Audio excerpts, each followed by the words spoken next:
Hey, I'm here with Kris Moutinho today, talking about his upcoming CombatFC Bantamweight title contention. How you doing today, Kris? I'm doing great, bro. How are you? Good. So we had a little bit of an issue before this, and we're going to try this again. I kind of hit on the fact that most people have known you from the UFC stint, the Sugar Yep, Sean short notice, the canceled fight, and then the Guido fight. yep. Since then, you've kind of been away. You made a return recently, but how have things been on your end? Yeah, bro. It's starting to get better. You know what I mean? Beginning of the year was great. My 2022 was a little rough. I had some personal issues. Fighting, was kind of lost interest. I lost interest for me. I kind of hated fighting. I hated training. I hated all the things that came about it, man. Making it to the UFC and all that stuff was great. But it made me really feel like it wasn't what I thought it was gonna be. You know what I mean? So it made me hate this sport. 2023, I refound the love for it, man. Training, I'm training with the guys over at New England Cartel. I'm training with Rob Font. I'm training with guys like that. I'm actually enjoying fighting again. I'm enjoying training again. My last fight was about a month ago, and it made me it brought me back to when my roots where I began in the sport, and showed me that I still want to do this and I still want to go for it. Now it's my time to make it back. It's great to hear. I know when the Sean O'Malley fight came around, you were initially booked to actually fight for CFFC for their title down in Tunica. So Yep. I knew of you heading into the fight, and like, everyone was like, "Who's this kid?" I'm like, "He's legit." Like, and the fight it showed you were legit. People weren't taken into account. It was short notice, and you were there the entire fight. You may have not had it didn't go the way you wanted it to, but you were there the entire fight. It should have went to the finish. They should have let you finish on the Shield. Um, so I was excited when I saw that you were coming back around. We did reach out. I reached out to you earlier this year. You were about to return for Combat FC earlier this year, and then you got an invite to Vegas. Yep. Um, are you able to talk about that at all? About what Yeah, happened and there? I'm not I wasn't on the show, so I've been talking about it here and there. It's nothing crazy happened, you know what I mean? I was told I was going to be on the show for the most part, and that's what my thought process was until the day they told me I wasn't. You know, I don't know what happened behind the scenes, what went down, if I was really never going to be on the show, or what the thing is. I kind of just stayed in a hotel for 2 weeks, training in a room, had a treadmill to work on, didn't really do anything else, and then found out I'm not on the show. So I don't know if something else came on and then or what, or if they were just dicking me around the whole time. But it doesn't matter. I look at life as a glass half full type shit. You know what I mean? Like everything happens for a reason, and it was probably good. It was gonna be a tough ass show. There was a bunch of killers on that show, so man, it is what it is. Things happen for a reason. I'm on my way back up the ladder now, and I'm very excited to put on a show for everybody June 16th and fight. I'm fighting a killer, so it's gonna be great. Yeah, and you are fighting Charalampos Grigoriou, Yep. another guy who has been in CFFC, so I have seen him fight.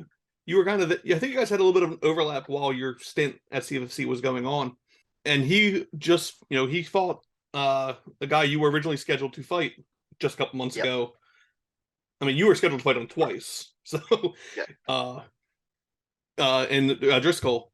So when I heard the lineup or this fight was announced, it seemed to leak out a little before it was announced. I was like, this Yep. makes sense because yeah, we don't know what would have happened with Driscoll, but you had two camps to prepare. I mean, he had two camps as well, but this is a nice one. I think Tough also, even being on the rumored lineup, it gave you a little extra promotion, and this Yep. only now grabs that again. It's going to showcase that you aren't what the internet was trying to say you were. Yeah. I've stopped caring what the internet thinks I am or what they think I'm gonna be.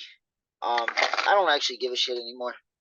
Man, I'm here just to fight. I've proven myself time and time again. I fought some of the best guys in the world. More more than not, there's been There's multiple guys on my resume that have been in the UFC, fought in the UFC for a very long time, from the time I was an amateur to the time I'm a pro.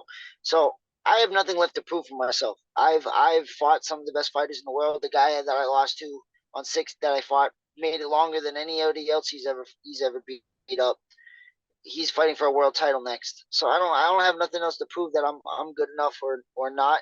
I just got to prove that I am myself. You know what I mean? I've done my skill set, the guys I train with every day, the guys I can beat up, the guys I've put on the mat, the guys I've worked with, man. That I've never walked in a room and just got my ass kicked ever in my life in the gym. So against some of the best guys in the world, I've gone to multiple gyms all across the country. So I know how good I am. I just got to go out there and on fight night and show everybody else. And that's about it, man. And just put a good account for myself. The only person I give a shit about at the end of the day is me out there showing out for what I love and what I do and my coaches. So I don't care what anybody thinks about me.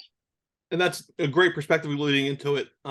You do hear a lot of people who, when they fall into the internet bullshit, it breaks them before the fight even starts. That was me. That was me my whole UFC stint, bro. That was right after that O'Malley fight. I thought I was before that O'Malley fight. I thought I was the man, bro. I believed in myself. I trusted myself. I got that fight. Everybody coming off that. I thought I would be ready for what comes with something as crazy as that.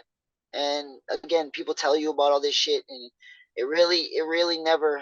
You can never get ready for it until it happens. You know what I mean? So it was a lot of shit dealing with outside of the gym and dealing with people telling you suck. And it's hard not to hear that every day and hear that from random ass people that you never met and not take it into heart and not to feel that way. So it was dealing with that shit a lot. And you just at some point you just don't you register it, you let it sit in there, and then you're good.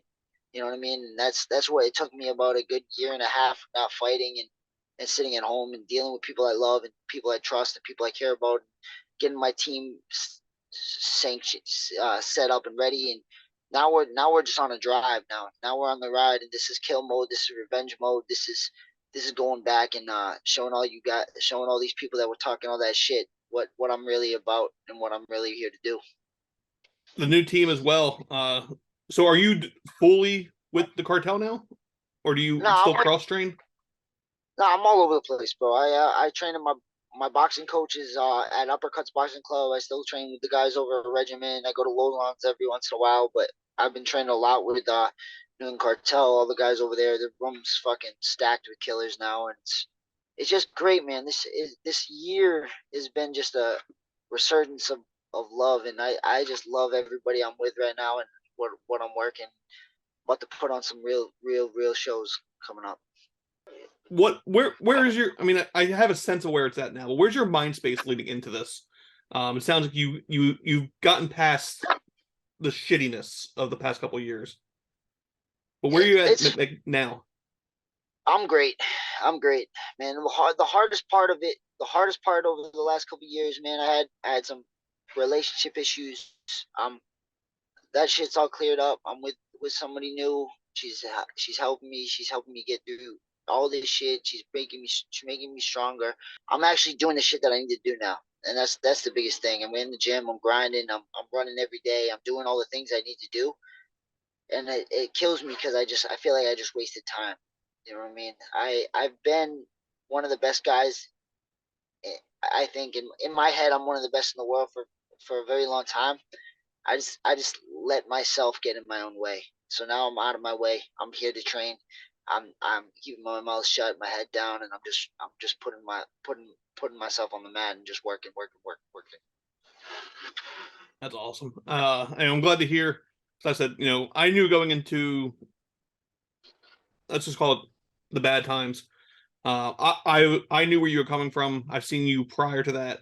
I think I even sent out messages to people who they were on the hype train of Sugar, and I was like, this guy, you were in a camp for a title against Christian Rodriguez.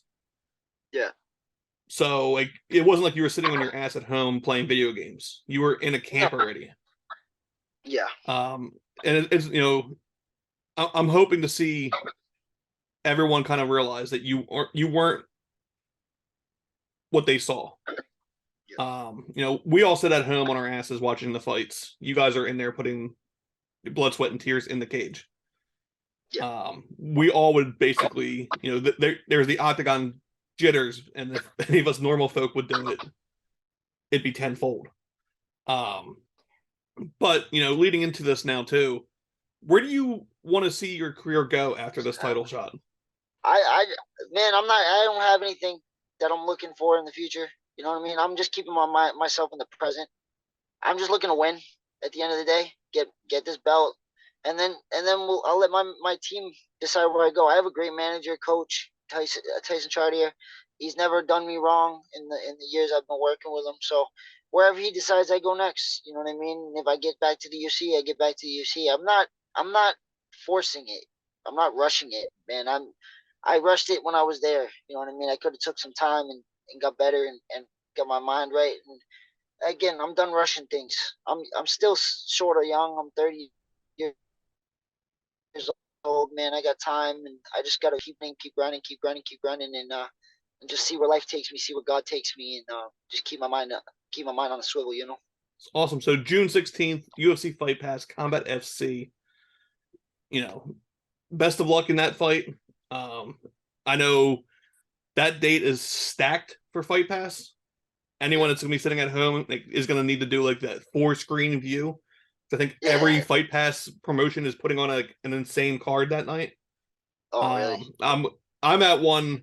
I'm gonna be at an event in Jersey with Fight Pass in my lap, just trying to catch up on everything else that's going on.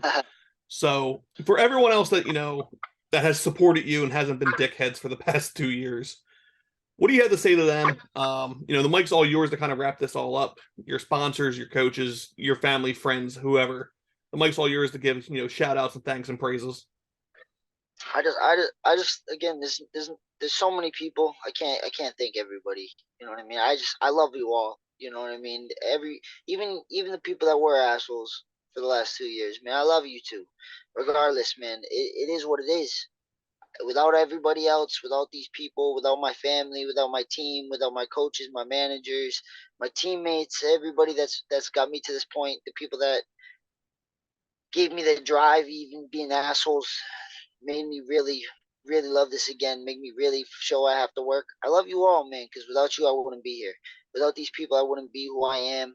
Without I wouldn't be this little angry Portuguese kid that made it all the way to the UFC and has to show you how they can do it again. So I'm just excited, man. See what the future holds, and I want to thank you for letting me get on here and say my piece.